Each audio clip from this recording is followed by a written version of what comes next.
So have you been struggling with how to eat healthy and on a budget?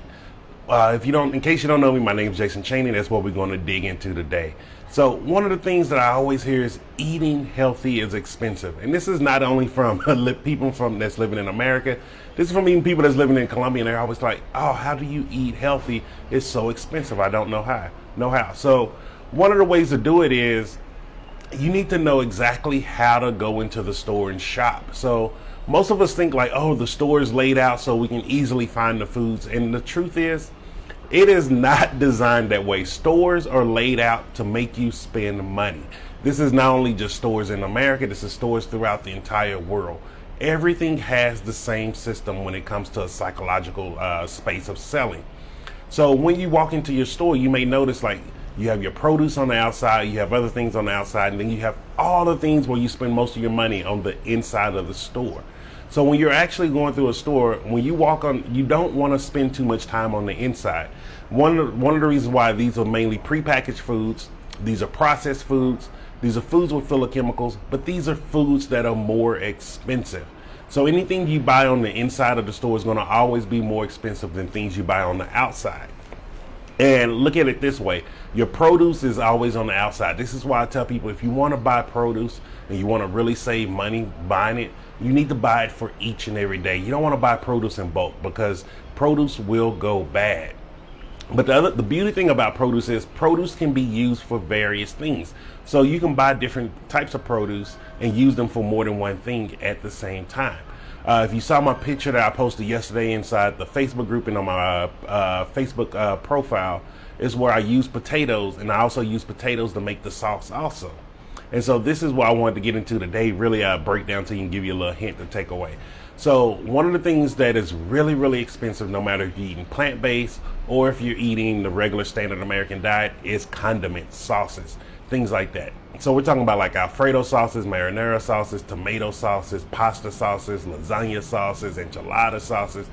All these things are going to be more expensive because one, they're prepackaged, they have a lot of preservatives in them, and they're just made for chef stable. So they make them in bulk, and it's just made for you to spend a lot of money.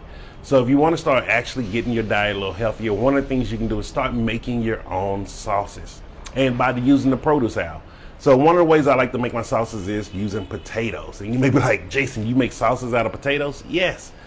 Potatoes are water-rich foods. Like, they're not these evil carbs that people are telling us about. These different million-dollar diet programs are telling us, where they're like, oh, the carb is the devil, the carb is the devil.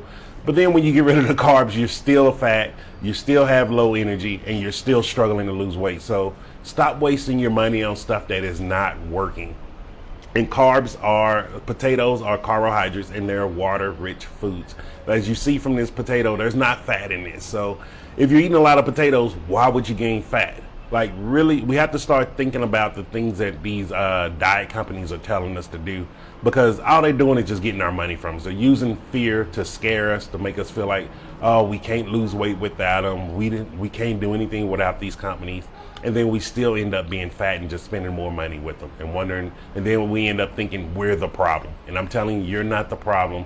It's just that we've all been misinformed on how to eat correctly. And once we go back to a correct eating correctly, losing weight is no longer an issue. So let's get back to it with potatoes. Now, you can make different types of potatoes. As you can see, like this potato here has a little blemish in it.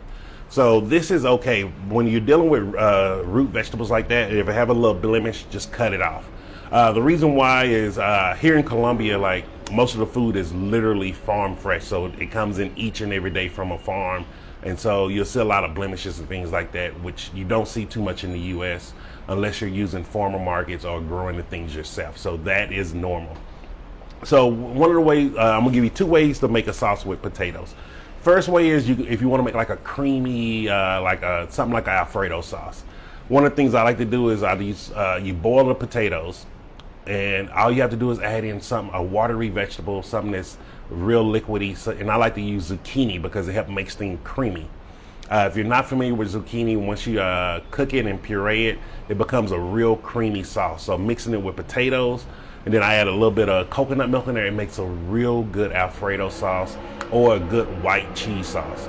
Now you do want to season it to your taste, whether it's salt, you can use nooch to give it the cheese flavor, or whatever other ingredients. I usually like to go very heavy on the basil, parsley, cilantro, things like that, depending on what cuisine I'm making. The next way you can start making, you can use potatoes to you can make a potato cheese sauce. Now this is real good. You're gonna boil the potato again. This time you boil it with carrots in it. And you're gonna puree it. It's gonna be carrots, potatoes. Use a little bit of the starchy water that you boiled it in, so it'll get liquidy. And you want to add nooch in it. Nooch is nutritional yeast, and so you want to add that in there. It's going to give it that little cheesy flavor and also give it the cheesy color. It makes a real good cheese, and you can use it for sandwiches. You can use it for quesadillas, which is my favorite to use it in quesadillas. You can also use it in pasta dishes, whatever you want to use it for. You can use it to make nachos, however you do it. So that's two ways you can take one potato and turn it into a sauce. And so really think about it. What would you like to do with a potato? What type of sauce would you like to make? Could you make an Alfredo dish? Could you make a cheese nachos dish or something like that? A Philly cheesesteak with oyster mushrooms. Like, don't feel like going plant-based means just eating salads. Yes, I love eating salads. I love eating a lot of big bowls of veggies, but you can also have a lot of fun with it too. The beauty about plant-based is you're only as limited to what you can eat as creative you are. So that's why I always try to tell people, find your food home, because once you find your food home, being plant-based is a breeze. You don't have to worry about, oh, what can I eat? Oh, can I eat this? Oh, can I eat that? If I want a burger, I eat a burger. If I want some pizza, I eat pizza. If I want nachos, I eat nachos. If I want something simple, such as just a spaghetti dish, I eat spaghetti. Like, don't make it simple. That's the beauty about plant-based. You can eat whatever cuisine you want in the world. All you're doing is just eating it with plants. So I hope that was helpful for you. If you like this information, go ahead and hit that like button. If you know someone who's still struggling with losing weight, struggling with how to eat healthy, or just struggling with how to get their budget under control when it comes to being healthier, go ahead and share this video to them. Just hit the share button right below, and that way they can go to them. Look, it takes us as a community to grow together. It takes us as a community to start understanding these things. Because most times, especially when we're trying to deal with weight loss, we feel like we're the only person struggling with it. We feel like we're the only one that feel the pain of what it feels like to not lose weight. And the truth is, I felt it before, and I had to discover a way to do it. And because I discovered that way to do it, I wanted to make sure it was easier for other people. And this is why I share this information 5 days a week with you. This is why I do the Facebook page. This is why I do my YouTube channel. This is the reason why I put stuff on LinkedIn, because people need to know that they're not alone. And as we start understanding that we come together as a community and we start growing and learning from one another, we can reach our goals that we want so much faster. So if you like to be part of a community, just click the link up above this video. It's the free Facebook group that I put together, Real People Losing Weight with a Plant-Based Diet. It's a supportive community. It's also a place where it gives you ideas and it gives you tips just like this on how to use a potato, how to use other fruits and vegetables to make the meal that you not only love, but the meal that's going to start giving you the health and the weight loss that you want. So I hope that was helpful for you. And again, just hit that like button. And if you know someone who could value from this, go ahead and share this video to them. And I will see you tomorrow. Stay supercharged.